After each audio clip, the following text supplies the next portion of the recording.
Magandang umaga po sa inyong lahat ng mga tao dito sa buong mundo.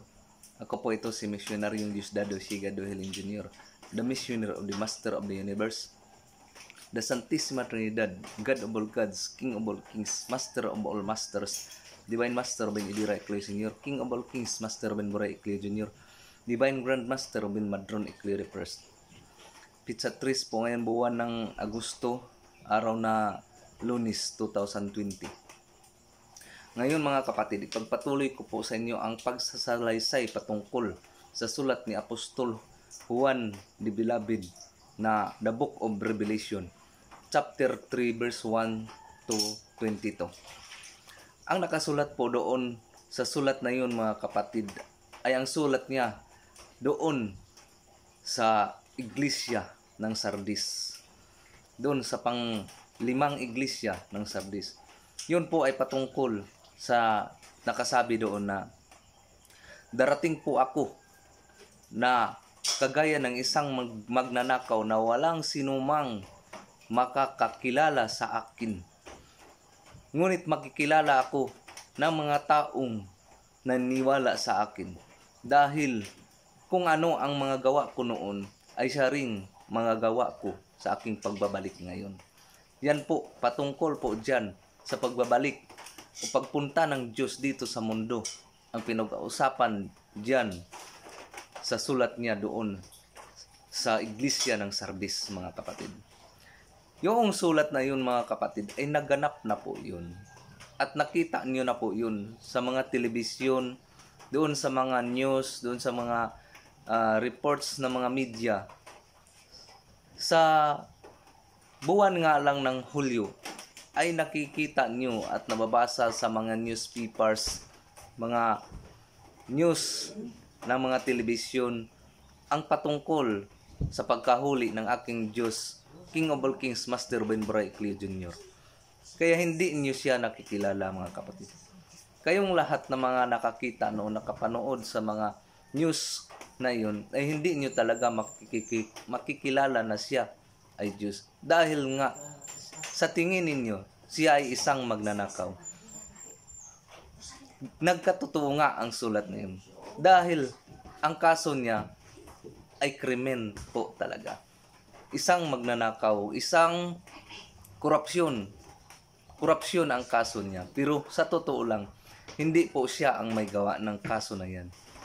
Siya ay isang alkalde o mayor ng San Jose na nagpirma lamang ng isang voucher, ng isang request ng kanyang mga tauhan. Ngunit dahil sa kanyang tiwala sa kanyang mga tauhan na ang pinipirmahan niyang mga papeles ay tama, yun pala ay mali pala ang mga nakasulat doon sa papilis na kanyang pinipirmahan.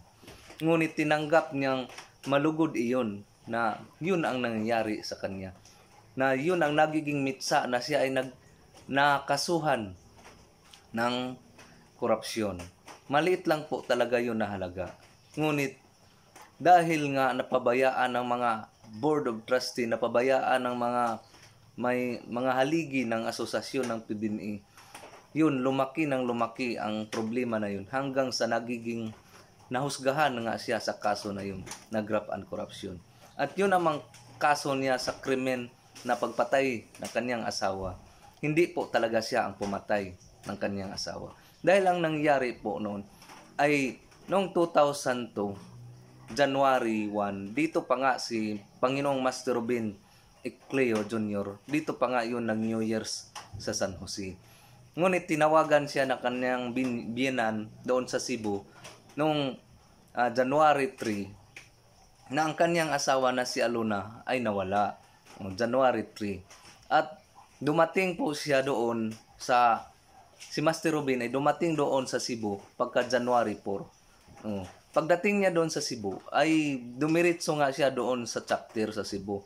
Doon sa Talisay, sa Nunok. Sa Talisay, Bangkal chapter. Dumiretso nga siya doon sa Bangkal chapter sa Cebu. Dahil hindi na siya umuwi doon sa kanyang bahay doon sa Banawa dahil alam na niya na pag umuwi siya doon ay didiretsuhin na siya sa paghuli dahil siya na ang inakusahan ng kapatid ng kanyang asawa na si Boboy Bacolod na siya ang pumatay o siya ang nagkidnap ng sarili niyang asawa.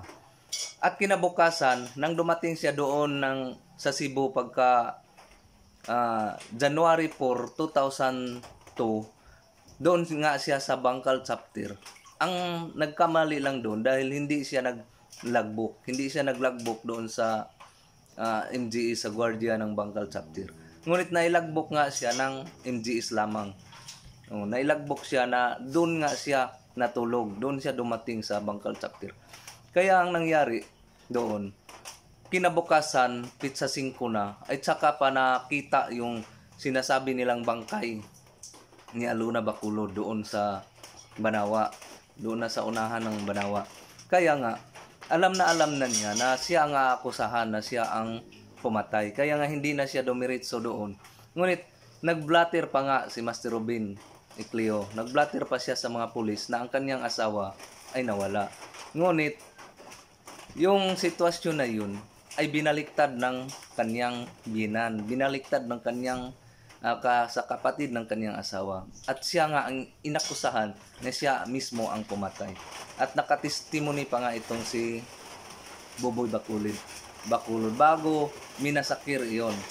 Dahil ang nagpamasakir naman ng mga Bacolod ay yun namang mga taong nag-utos na patayin si Alona.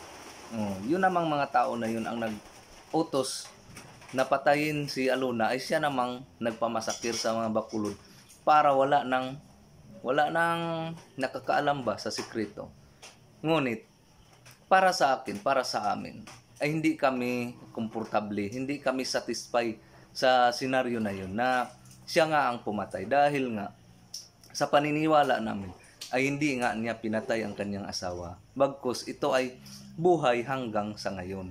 Yun ang paniniwala namin na siya si Alona Bacolod ay buhay hanggang sa ngayon at mayroon ng ibang pamilya. Lumayas po yun. Tumalikod po yun sa sitwasyong yun. Dahil nga, nadala yun sa pera. Pira-pira po kasi ang labanan ng panahon na yun. Nadala yun sa pera. Mayroon pong problema noon sa pera na gustong kunin ni Alona Bacolod na hindi naibigay naman ni Panginoong Master Robin Ecleo. Kaya, ang nangyari, parang may bintahan doon na nangyayari. Mayroon talagang bintahan na nangyayari. Kaya, naibinta nga ng pamilya Bacolod yung Panginoong Master Robin namin. Naibinta yun. Yun po ang totoo na senaryo mga kapatid. Pira-pira po ang dahilan ng kaso na yan. Pira-pira po talaga. Maging sa asosasyon ng PBME ay pira-pira din yun ang dahilan noon. Sako-sako po ang pira ng dahil sa kaso na yun, sako-sako. Ngunit wala ngang nagawa yung mga nasa katungkulan ng asosasyong PBME ng kapanahonan niyon. Walang nagawa sila na maisalba ang kaso na yun, na matalo yung kalaban. Walang nagawa. Kahit sako-sako pa ang pira na nailabas ng mga membro. Milyon-milyon yun. Kaya kahit man ganun ang nangyari, tanggap ng aming Diyos, Master Robin Ecleo, na ganun talaga ang nangyayari. Dahil history po yun. Yun po ay history. At kailangang mangyayari yun. Dahil history yun sa kanya. Dahil sabi pa niya, alam niyang siya ay makukulong. Alam niya na siya ay makukulong. Dahil sinabi na nga niya yun sa isang awit. Sa isang awit lang niya yun sinabi. Sabi niya, ako'y isang preso sa provincial jail ang tungo at nahatulang mabilanggo. Yun ang kanta niya. Ukay sakit naman ang buhay ko. Yan ang kanta niya. Yan ang kanta ng aking Diyos. Sinabi niya, kinanta niya bago pa man mangyari ang sitwasyon na yun. Isang preso ang title ng kanta niya. Kaya nga mga kapatid, yung kasabihan yun, sulat ni Apostol Juan na sa Iglesia ng Sardis, sa Revelation chapter 3 verse 1 to 22. naganap na po yan. Naganap na po yan. At pinagpipistahan nyo po yan sa ngayon. Pinagpipistahan nyo yan. Dahil akala nyo, hinuhusgahan na talaga. Kaya nga, walang karapatan din ang Diyos maghusga sa kanyang tao na ginawa kung siya nga mismo ay hindi hinuhusgahan. Kaya ngayon, hinuhusgahan nyo na ang Diyos. Kaya, ngayong araw na ito, sasabihin ko sa inyo na 1977 pa, nag-declare na ang Diyos na we are now in the judgment level. January 1, 1977, idiniklarar ng aking Diyos, Divine Master Benidira Ecclesior, na we are now in the judgment level. Nandito na po tayo sa libelo ng paghuhukom. January 1, 1977 hanggang sa ngayon, patuloy po yung paghuhukom na yun. At yung taong lahat na mga matay, yung mga matay na mga tao, wala na po talagang kapanahunan yun para magsalba sa kanyang sarili. Wala na po.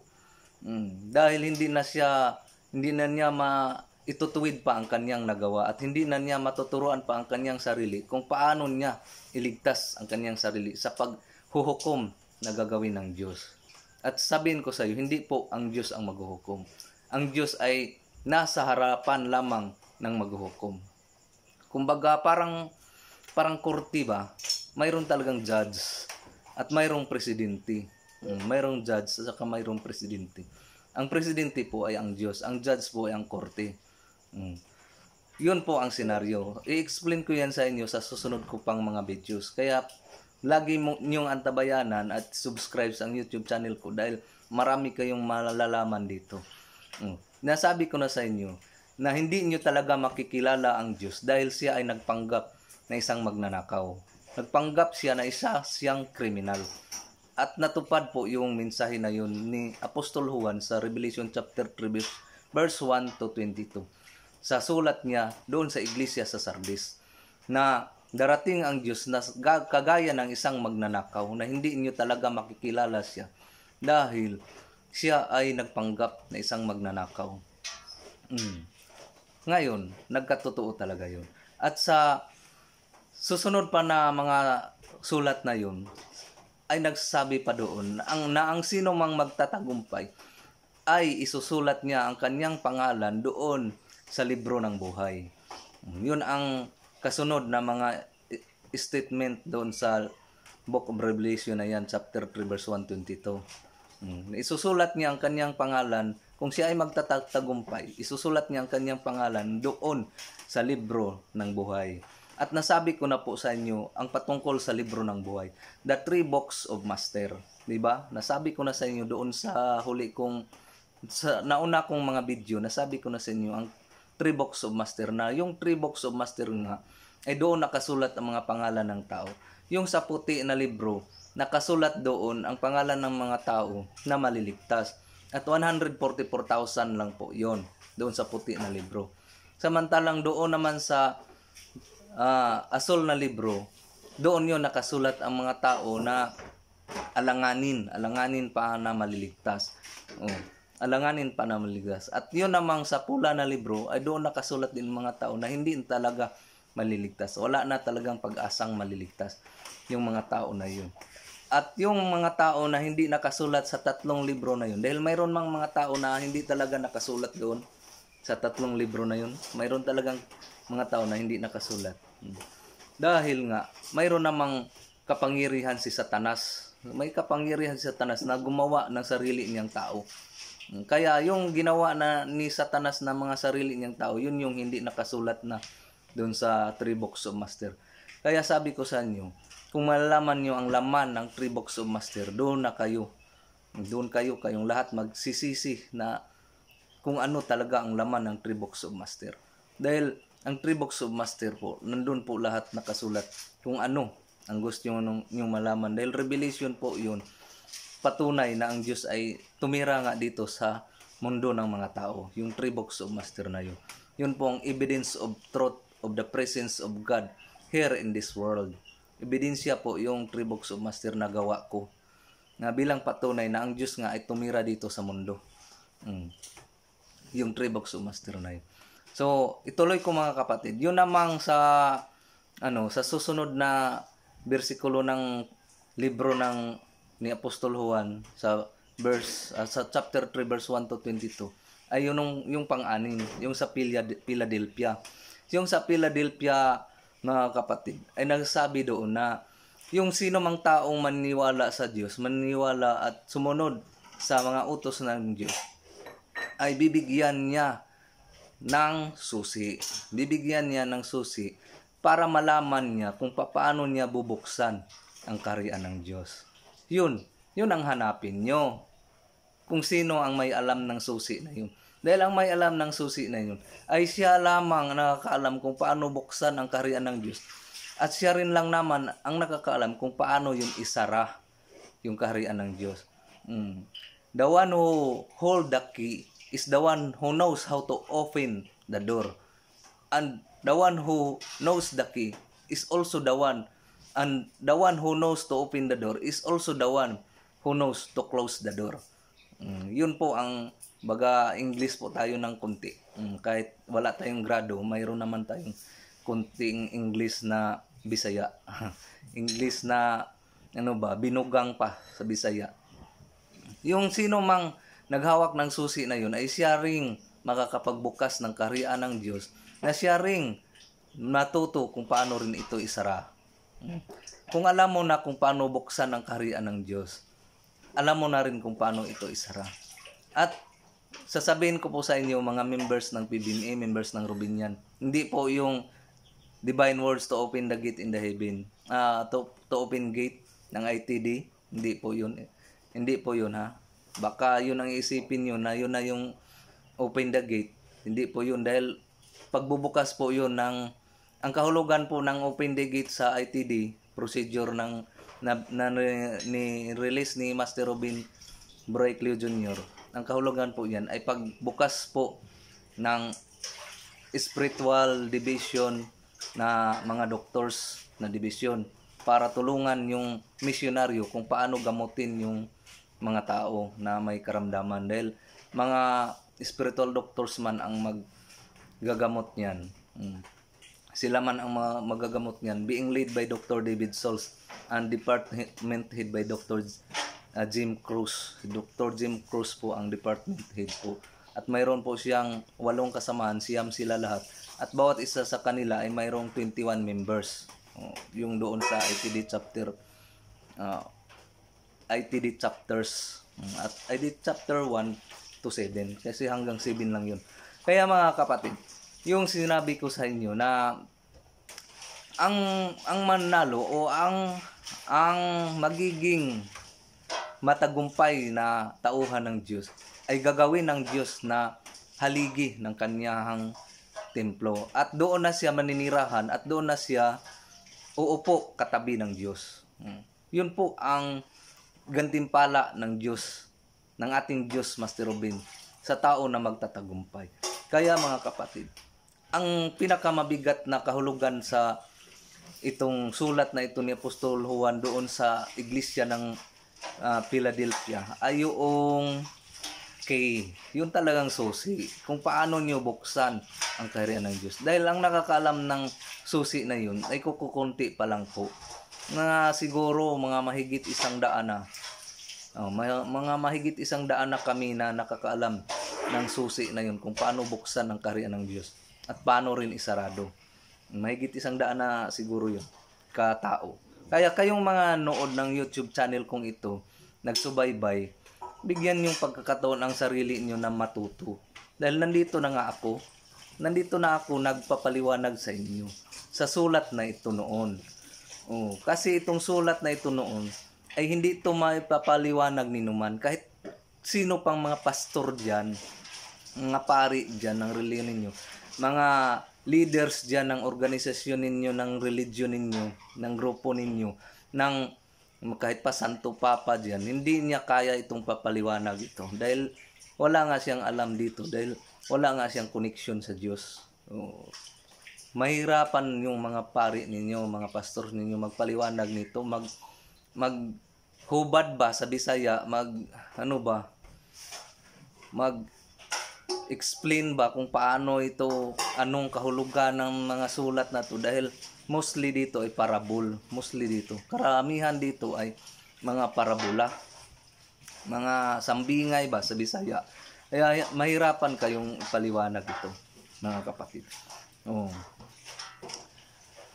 At ang doon naman sa pangpito ay yung sa Laodicea. Doon sulat niya sa Iglesia ng Laodicea na yung nakasulat doon na sabi ni Apostol Juan o ipinasulat ng Diyos kay Apostol Juan na ang Diyos ay nandiyan na nakatayo na sa inyong harapan at kumakatok na nga sa inyong puso at isipan. Kumakatok po yun. Kumakatok sa puso at isipan. Kung bisayain nyo yan, o kung atin yang i-execute, atin bang, ato bang